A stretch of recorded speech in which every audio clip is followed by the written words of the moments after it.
Hello दोस्तों, हमने अपनी पिछली क्लास में एनसीईआरटी के कुछ एग्जाम्पल्स किए थे।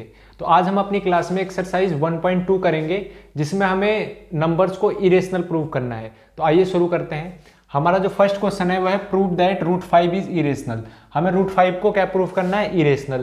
तो हम इसमें कॉन्ट्रडिक्शन मेथड से क्या करेंगे? इसको प्रूव करेंगे।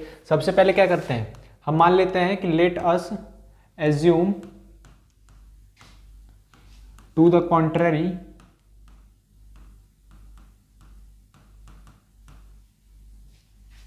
That √5 is irrational. हमने मान लिया कि जो √5 है वो क्या है? रेशनल। यही होता है कॉन्ट्रडिक्शन मेथड। हम जस्ट क्या मान लेते हैं? इसको अपोजिट मान लेते हैं। तो हमने मान लिया कि जो √5 है वो क्या है? रेशनल है। तो अगर ये रेशनल है तो इसे हम लिख सकते हैं √5 इज इक्वल टू p/q, क्योंकि रेशनल नंबर कौन से फॉर्म में होते हैं? p/q के फॉर्म में। तो हमने लिख लिया √5 इज इक्वल टू p/q, क्योंकि रेशनल नंबर कौन से फॉर्म में होते हैं? p/q के फॉर्म में। और रेशनल नंबर की कंडीशन होती है कि जो नीचे वाला डिनोमिनेटर होता है वो क्या होता है? 0 के बराबर नहीं होता है। तो q0 इज इक्वल टू 0। ठीक, यहां तक आया आपको समझ में?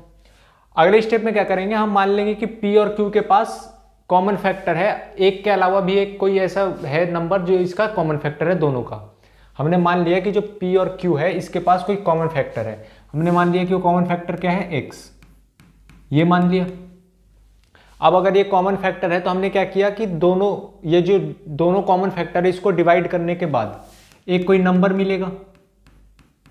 हमने उसे मान लिया a/b मिला हमें। ठीक, हमें जो इसके पास कॉमन फैक्टर थे उससे डिवाइड करने के बाद एक नंबर मिला, कौन सा? a/b। जैसे मान लीजिए मैंने आपको बताया था कि अगर हमारे पास एक नंबर है 8/4, ठीक, तो इसको क्या लिख सकते हैं? देखिए 4 × 2 लिख सकते हैं, और ये क्या है? 4। इन दोनों के पास कॉमन फैक्टर कौन सा है? 4। तो अगर हम 4 से दोनों को डिवाइड करें तो कितना बचेगा? 2 बचेगा। तो मतलब एक नया नंबर आया 2। तो वही मैंने p/जो q है यहाँ, इन दोनों के पास कॉमन फैक्टर क्या था? x। दोनों को कॉमन फैक्टर से डिवाइड करने के बाद एक नया नंबर आया क्या? a/b। तो यहां तक आपको समझ में आया होगा। तो वही बस नेक्स्ट लाइन में हमें लिख देना है। हमने लिख दिया suppose p and q have a common factor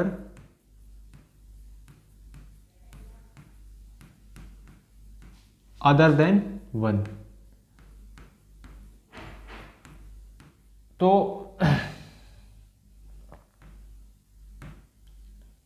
then we divide by common factor। जो हमारा कॉमन फैक्टर उससे क्या कर दिया हमने? इसको डिवाइड कर दिया टू गेट। जब इसको डिवाइड कर दिया तो हमारे पास क्या क्या मिला? √5 इज इक्वल टू a/b। ठीक, जब हमने p और q के उसके कॉमन फैक्टर से डिवाइड कर दिया तो एक नया नंबर मिला हमारे पास a/b।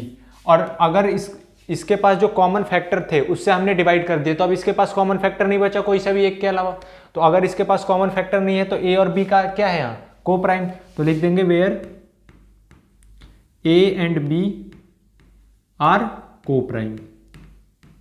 मैंने बताया था आपको को प्राइम नंबर कौन से होते हैं? ऐसे नंबर्स जिनका जो कॉमन फैक्टर हो एक के अलावा कोई से भी ना हो, उसे क्या कहते हैं हम? Common factor. तो यहाँ तक आया आपको समझ में?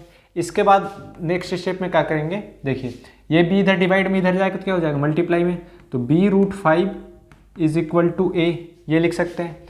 अब कर दीजिए स्क्वायरिंग बोथ साइड। दोनों साइड क्या कर देते हैं हम? स्क्वायर। तो स्क्वायरिंग बोथ साइड, हमने दोनों साइड क्या कर दिया? स्क्वायर। तो क्या बचेगा? मतलब क्या बनेगा ये? 5b² is equal to a²। ये बना। अब देखिए यहां से हम लिख सकते हैं कि 5 डिवाइड्स a²। यहां से मैंने लिख दिया कि 5 डिवाइड्स a²। ये मैंने आपको बताया था कल कि इसको ऐसे क्यों लिखते हैं? जैसे हमारे पास कोई नंबर है 16 है, ठीक, इसको 4 × 4 लिखते हैं। मतलब जो मल्टीप्लाई में होता है वो इसे उससे ये डिवाइड कर देगा। 4 क्या करेगा? 16 को डिवाइड कर देगा। जो मल्टीप्लाई में लिखा हुआ वो इसका क्या होता है? एक फैक्टर होता है। तो ऐसे ये भी मल्टीप्लाई में लिखा हुआ है तो ए स्क्वायर को 5 क्या करेगा, डिवाइड, तो इसलिए मैंने लिखा है 5 डिवाइड्स ए स्क्वायर। और थ्योरम 1.2 के अनुसार मैंने आपको बताया था थ्योरम 1.2, अगर कोई नंबर ए स्क्वायर किसी के स्क्वायर को डिवाइड करता है तो वो ए को भी क्या करेगा, डिवाइड, तो लिख देंगे 5 डिवाइड्स ए। यह है आपको समझ में। इसके बाद नेक्स्ट स्टेप में क्या करेंगे, देखिए अगर जो 2 है तो लिखेंगे सो वी कैन राइट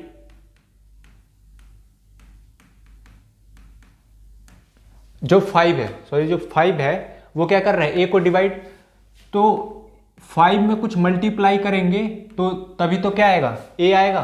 तो मान लिया हमने 5 में क्या मल्टीप्लाई कर दिया, सी, जिसकी वजह से क्या आया है, ए। जैसे 16 का मैंने आपको एग्जांपल दिया था, 4 × 4, अगर 4 क्या कर रहा है, 16 को डिवाइड कर रहा है, तो 4 में कुछ मल्टीप्लाई करने पर ही तो 16 आ रहा है। तो वही मैंने नेक्स्ट स्टेप में लिखा है कि अगर 5 ए को डिवाइड कर रहा है तो 5 में कुछ मल्टीप्लाई करने पर क्या आएगा, ए आएगा। तो a = 5c for some integer C. हमने मान लिया कि जो सी है कोई इंटीजर है, फॉर सम इंटीजर सी, हमने मान लिया कि जो सी है कोई इंटीजर है। अब नेक्स्ट स्टेप में क्या करेंगे, देखिए यहां a की वैल्यू हमारे पास क्या है, b√5 ये है। अब हम क्या करते हैं, यहां a की वैल्यू पुट कर देते हैं, तो लिखेंगे हम सब्स्टिट्यूट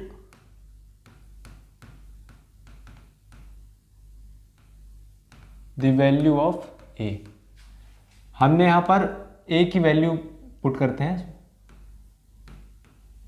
a की वैल्यू क्या है हमारे पास, a की वैल्यू है b√5 ये है, तो b√5 = 5c हो जाएगा। ठीक, अब फिर से क्या करते हैं, स्क्वायर कर देते हैं, ऑन स्क्वायरिंग बोथ साइड। हमने क्या किया, दोनों साइड क्या कर दिया फिर से स्क्वायर। अब जब स्क्वायर करेंगे तो ये क्या बन जाएगा, ये बन जाएगा 5b² = 25c², ये बन जाएगा। अब देखिए 5 से 5 टाइम्स में चला जाएगा तो b² = 5c², ये हो गया। तो यहां से हम फिर से क्या लिख सकते हैं कि जो 5 है 5 डिवाइड्स b², जैसे मैंने आपको पीछे बताया था, यहाँ लिख सकते हैं। अब अगर 5b² को डिवाइड कर रहा है तो 5 डिवाइड्स a², 5a² को भी 5 डिवाइड्स b, 5b को भी डिवाइड करेगा। थ्योरम 1.2 ये कहाँ है, थ्योरम 1.2 में मैंने आपको पीछे वाली क्लास में बताया था, तो ये आप पढ़ सकते हैं थ्योरम 1.2। यहाँ तक आए समझ में। अब देखिए शुरू में हमने क्या माना था, शुरू में माना था कि जो a और b है वो क्या है, कोप्राइम, मतलब इसके पास कोई भी फैक्टर नहीं होना चाहिए था। लेकिन यहाँ देखिए a 5 से डिविजिबल है, मतलब a का एक 5 फैक्टर है, यहाँ b का भी एक फैक्टर क्या है 5, लेकिन हमने a और b को क्या माना था, कोप्राइम, लेकिन इनके पास तो फैक्टर है a और b के पास। ये क्यों आया हमारे पास, क्योंकि जो हमारा अजम्पशन था वो क्या था, रॉन्ग, कि √5 क्या है, रेशनल। इसलिए हम अब क्या लिख देंगे कि जो √5 है वो क्या है, इरेशनल। देखिए तो अगले लाइन में लिखेंगे therefore a and b have at least one common factor, at least a common factor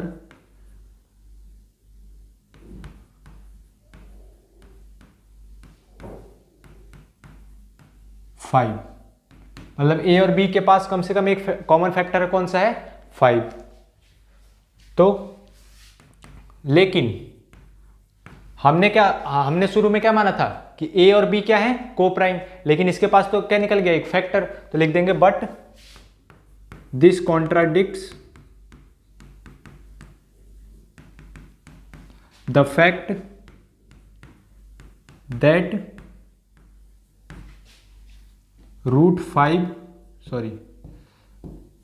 that a and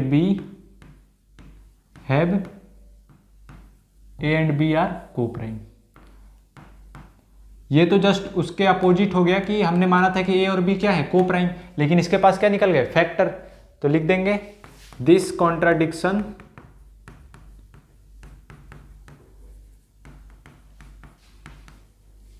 arisen because of our wrong assumption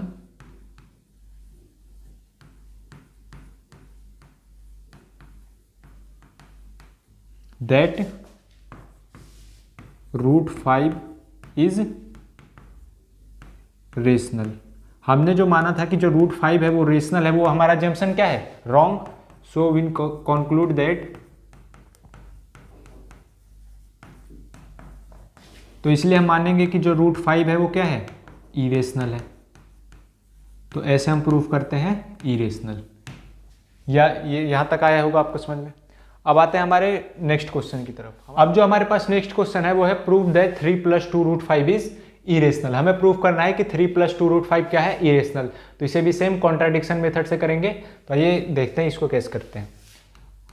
same पिछले बार की तरह क्या मान लेंगे, लेट अस एज्यूम, इसको हम मान लेंगे कि ये क्या है, रेशनल। तो let us assume to the contrary that 3 + 2 root 5 is rational. हमने मान लिया कि 3 + 2 रूट 5 है वो क्या है, रेशनल। अगर ये रेशनल है तो इसे P/Q के फॉर्म में या A/B के फॉर्म में लिख सकते हैं। तो लिख देंगे 3 + 2 root 5 is equal to A/B। मतलब इसे फ्रैक्शन के फॉर्म में तो लिख ही सकते हैं, A/B के फॉर्म में या P/Q के फॉर्म में। और जो डिनोमिनेटर होता है वो 0 के बराबर नहीं होता है, तो लिख देंगे B ≠ = 0। ये लिखने के बाद और हम मान लेते हैं कि जो A और B है वो को प्राइम है, मतलब इसके पास एक के अलावा कोई भी फैक्टर नहीं है। तो हम मान लेते हैं where A and B are coprime. हमने मान लिया कि जो A और B है वो क्या है, को प्राइम है। ठीक, इसके बाद देखिए इसको सॉल्व करते हैं। ये जो 3 है इधर प्लस में, इधर जाएगा तो माइनस में। तो 2 root 5 is equal to A/B - 3, ये लिख सकते हैं। इसके बाद अगर और सॉल्व करें तो क्या लिख सकते हैं, 2 root 5 is equal to A - 3B/B। ठीक, और क्या लिख सकते हैं, root 5 is equal to A - 3B upon, ये 2 इधर क्या था, मल्टीप्लाई में, यहाँ आएगा डिवाइड में, तो ये क्या बन जाएगा, 5B। यहाँ तक आया आपको समझ में। इसके बाद देखिए ये जो नंबर है, ये नंबर क्या है, रेशनल नंबर है। क्यों रेशनल नंबर क्यों है ये, क्योंकि देखिए A भी इंटीजर है, B भी कोई इंटीजर है, 3 भी इंटीजर है और 5 भी क्या है, इंटीजर है। तो ये क्या हो गया, एक रेशनल नंबर। और अगर ये रेशनल नंबर है तो ये भी क्या होना चाहिए, रेशनल नंबर। क्योंकि दो चीजों को बराबर हम कब कह सकते हैं, जब दोनों आपस में बराबर हो। तो अगर ये रेशनल नंबर है तो ये भी क्या है, रेशनल नंबर। तो लिखेंगे therefore A - 3B/5B is rational. ये क्या है, एक रेशनल नंबर है। अगर ये रेशनल है तो ये भी रेशनल हो जाएगा। सो रूट 5 इज रेशनल, ये भी क्या हो जाएगा, रेशनल। लेकिन हमें पता है कि जो रूट 5 होता है वो रेशनल तो होता नहीं है, वो क्या होता है, इरेशनल। अब हमारा ये स्टेटमेंट रॉन्ग क्यों आ गया, क्योंकि हमने जो शुरू में माना था कि 3 + 2 रूट 5 एक रेशनल नंबर है, वो क्या है, हमारा जो अजम्पशन था वही क्या था, गलत। इसलिए हमारे पास स्टेटमेंट क्या आ गया, रॉन्ग। तो लिख देंगे बट दिस कॉन्ट्राडिक्ट्स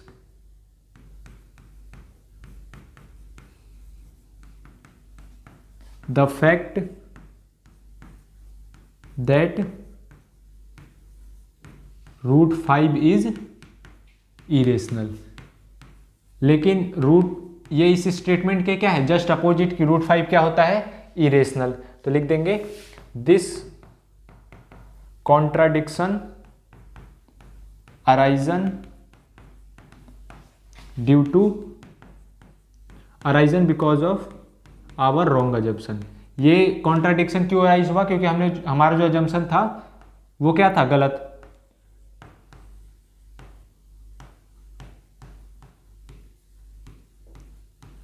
तो नेक्स्ट स्टेप में क्या लिख देंगे, इसलिए हम मानेंगे कि जो रूट 3 + 2 रूट 5 है वो क्या है, इरेशनल। तो यहाँ देखिए मैं यहाँ लिख देता हूँ।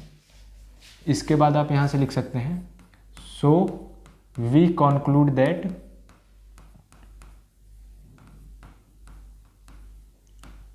Three plus two root five is irrational.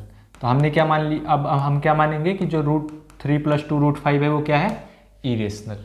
ठीक, यह है आपको समझ में। अब देखिए, अब जो हमारा नेक्स्ट क्वेश्चन है वो है prove that the following are irrational. अब हमारे पास ये नंबर्स दिए हुए हैं, हमें इन्हें क्या प्रूव करना है, इरेशनल। तो देखिए एक एक करके इनको इरेशनल प्रूव करते हैं, सेम पीछे वाले की तरह ही है। पहला हमारे पास क्या है, 1/√2। तो इसमें भी हम कॉन्ट्राडिक्शन मेथड से इसे इन तीनों को करेंगे। तो सबसे पहले क्या मानेंगे कि ये क्या है, रेशनल। तो let us assume to the contrary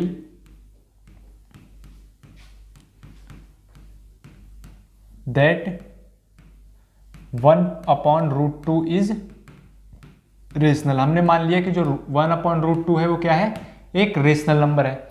अगर ये रेशनल नंबर है तो इसे कौन से फॉर्म में लिख सकते हैं हम, अगर ये रेशनल नंबर है तो इसे लिख सकते हैं हम 1/√2 इज इक्वल टू a/b।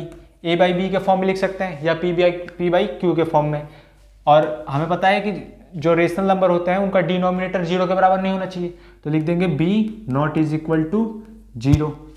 अगले स्टेप में क्या करेंगे, और हम मान लेते हैं कि जो a और b है वो क्या है, कोप्राइम। इनके पास एक के अलावा कोई भी कॉमन फैक्टर नहीं है, तो लिख देंगे where a and b are coprime.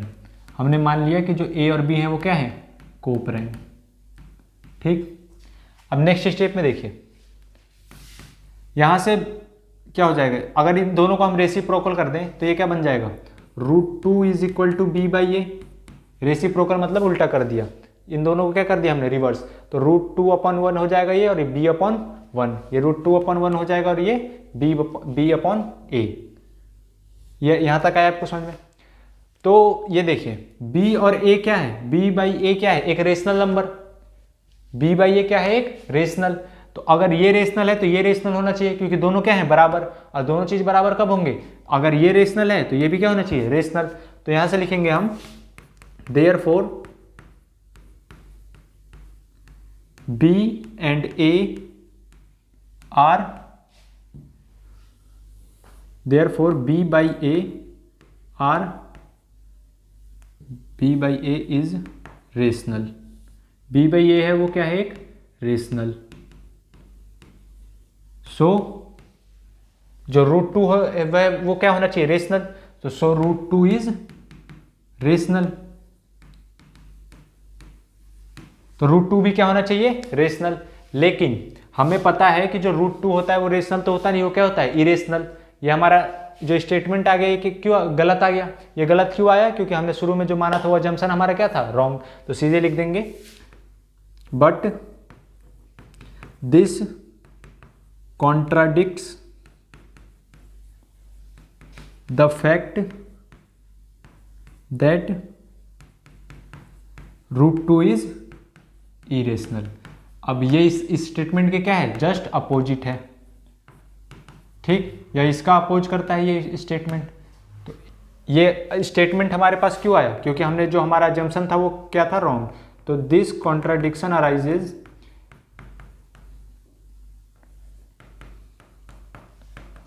Arisen due to या because of our wrong assumption. हमने जो अजम्पशन किया था कि 3 क्या है, 1/√2 वो रेशनल है, वो क्या है हमारा अजम्पशन रॉन्ग है। तो रॉन्ग अजम्पशन। सो हमने अजम्पशन क्या रॉन्ग अजम किया था कि 1/√2 इज रेशनल। ये हमारा स्टेटमेंट क्या है, गलत साबित हो गया। ये हमारा स्टेटमेंट क्या हो गया, गलत साबित। तो लिख देंगे so we conclude that 1/√2 is irrational. तो अब हम क्या मानेंगे कि जो 1/√2 है वो क्या है, इरेशनल है। ठीक, यह है आपको समझ में। इसके बाद सेम 7√5 को भी क्या करेंगे, इसी तरीका से करेंगे। देखिए हमारे पास क्या है, 7√5, सेकेंड क्या है, 7√5 है। तो इसको भी क्या मान लेते हैं हम, इरेशनल मान लेते हैं। मानेंगे let us assume to the contrary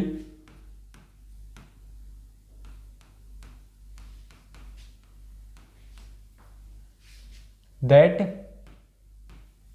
7√5 is rational. हमने मान लिया कि जो 7√5 है वो क्या है, एक रेशनल नंबर है, ठीक।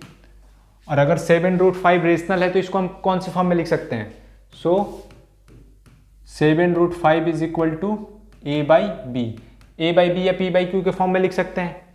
और हमें पता है कि जो रेशनल नंबर होता है उसका जो डिनोमिनेटर होता है वो 0 के बराबर कभी नहीं होना चाहिए, तो लिख देंगे where b not is equal to 0, b है जो वो 0 के बराबर नहीं है। और हमने ये भी मान लिया कि जो a और b है वो क्या है, coprime, a and b are coprime, मतलब इसके पास एक के अलावा कोई और भी कॉमन फैक्टर नहीं है, तो a एंड b आर को प्राइम,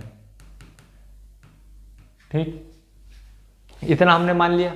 इसके बाद बस सॉल्व कर दीजिए इसको।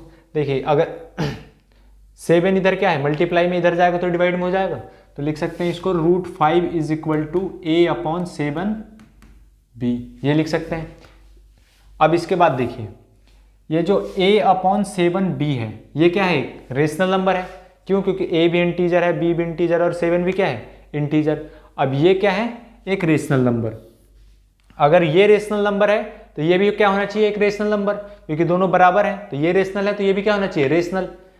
तो लिखेंगे देयरफॉर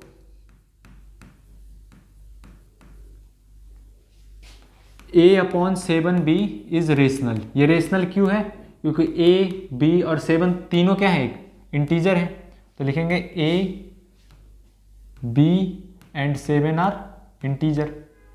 ये तीनों ही क्या है, इंटीजर, इसलिए क्या है ये रेशनल। सारे इंटीजर नंबर क्या होते हैं, रेशनल। तो फिर लिखेंगे सो अगर ये रेशनल है तो √5 भी क्या होना चाहिए, रेशनल, इसलिए √5 भी क्या है, रेशनल। लेकिन हमें पता है कि जो √5 होता है वो क्या होता है, इरेशनल। लेकिन ये तो स्टेटमेंट जो हमने लिखा ये क्या है, रॉन्ग। ये स्टेटमेंट रॉन्ग क्यों आया है, क्योंकि जो हमने शुरू में एज्यूम किया था कि 7√5 एक रेशनल नंबर है, वही वह हमारा अजम्पशन क्या था, गलत। तो सीधे लिख देंगे अब but this contradicts the fact that √5 is irrational. लेकिन ये जो हमारा स्टेटमेंट आया है ये इसके जस्ट अपोजिट है कि √5 क्या होता है, इरेशनल। ये हमारा स्टेटमेंट जस्ट अपोजिट क्यों आया है, क्योंकि जो हमारा अजम्पशन था कि 7√5 वो एक रेशनल नंबर है, वो क्या है, गलत। लिख देंगे दिस कॉन्ट्राडिक्शन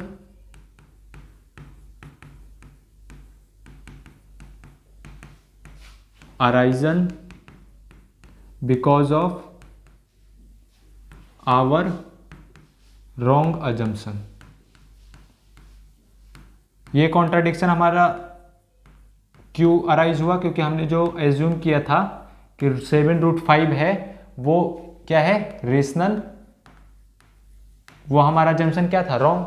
तो दैट 7√5 इज रेशनल, ये हमने क्या माना था, शुरू में एज्यूम किया था कि 7√5 क्या है, रेशनल, और ये हमारा क्या है, गलत स्टेटमेंट आ गया। तो लिख देंगे so 7√5, so we conclude that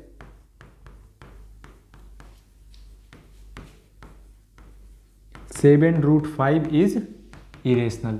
अब अगर हमारा जो स्टेटमेंट है वो गलत आ गया तो क्या लिख देंगे, हमने क्या माना था शुरू में कि 7√5 रेशनल है, लेकिन ये हमारा क्या आ गया, स्टेटमेंट रॉन्ग। तो अब लिख देंगे 7√5 इज इरेशनल। अब जो हमारा लास्ट क्वेश्चन है वो है 6 + √2, तो इसे भी देखिए करते हैं। तीसरा है 6 + √2, ये है। अब इसे क्या प्रूफ करना है हमें, इरेशनल। अब अगर इसे इरेशनल प्रूफ करना है तो क्या मानेंगे, शुरू में मान लेंगे कि ये क्या है, एक रेशनल नंबर है। Let us assume to the contrary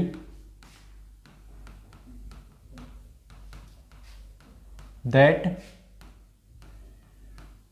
6 plus root two is rational. हमने मान लिया कि जो 6 प्लस रूट टू है वो क्या है, एक रेशनल नंबर है, ये मान लिया। तो अब अगर ये रेशनल है तो इसे कौन से फॉर्म में लिख सकते हैं हम, ए बाई बी के फॉर्म में। तो so 6 plus root two is equal to a by b या पी बाई क्यू। और हमें पता है कि जो रेशनल नंबर का जो डिनोमिनेटर होता है वो 0 के बराबर नहीं होना चाहिए, तो लिख देंगे b not is equal to 0, ये लिख सकते हैं। इसके बाद देखिए, और हमने फिर मान लिया कि जो a और b है वो क्या है, को प्राइम। इसका मतलब है कि a और b के पास क्या है, कोई भी कॉमन फैक्टर एक के अलावा नहीं है। तो हम मान लेते हैं कि where a and b are को प्राइम,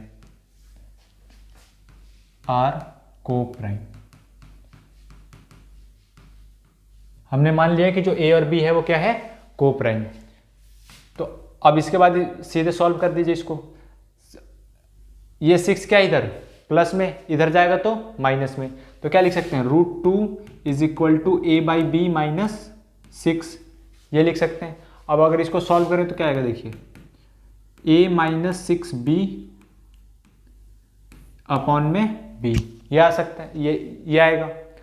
अब देखिए जो ये नंबर है, ये नंबर क्या है, एक रेशनल नंबर है, क्योंकि क्या a 6 b और b, मतलब a b और 6 ये तीनों क्या है, एक इंटीजर है, और जो सारे इंटीजर होते हैं वो रेशनल नंबर होते हैं। तो ये रेशनल है तो ये भी क्या होना चाहिए, रेशनल, क्योंकि दोनों क्या है, बराबर। तो अगर ये रेशनल है तो ये भी क्या हो जाएगा, रेशनल। तो लिखेंगे देयरफॉर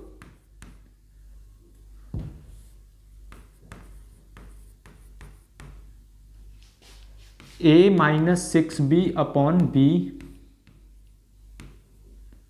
इज रेशनल। ये क्या है, रेशनल। मैंने बताया क्यों रेशनल है ये, क्योंकि जो a b एंड 6 ये तीनों क्या है, integers, are integers.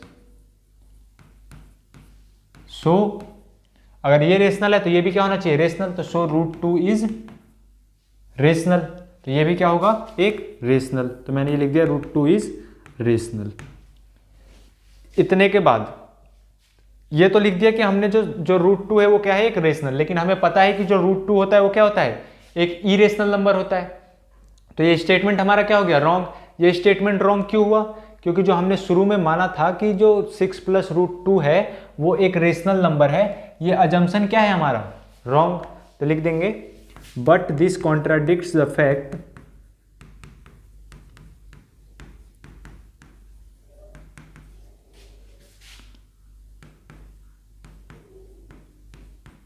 That root two is irrational. लेकिन हमें ये तो इस स्टेटमेंट के क्या है, जस्ट अपोजिट, कि रूट टू जो होता है वो इरेशनल नंबर होता है। ये स्टेटमेंट हमारे पास क्यों आया, क्योंकि हमारा जो जंक्शन था वो क्या था, रॉन्ग। तो लिखेंगे दिस कॉन्ट्राडिक्शन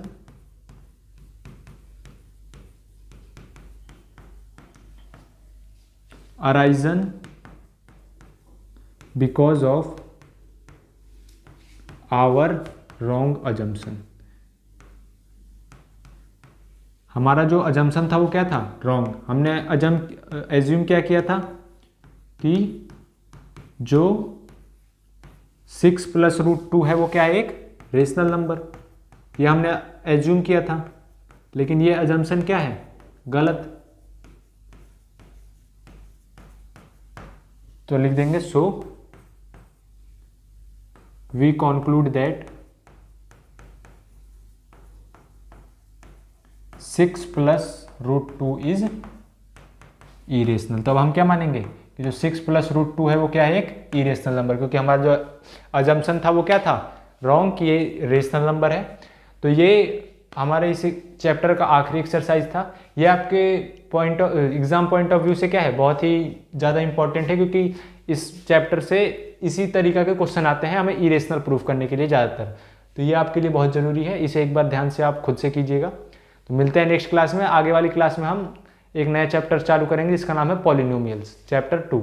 तो पॉलिनोमियल्स के बारे में पढ़ेंगे आगे आने वाले चैप्टर्स में। अगर आपको इसकी PDF चाहिए तो डिस्क्रिप्शन बॉक्स में टेलीग्राम चैनल का लिंक दिया हुआ है, आप वहाँ से ज्वाइन हो सकते हैं, या सिंपली आप Porus learn and grow Telegram पर सर्च करेंगे तो वहाँ एक पब्लिक ग्रुप आएगा, वहाँ आपको जुड़ जाना है। तो मिलते हैं नेक्स्ट क्लास में। जय हिंद।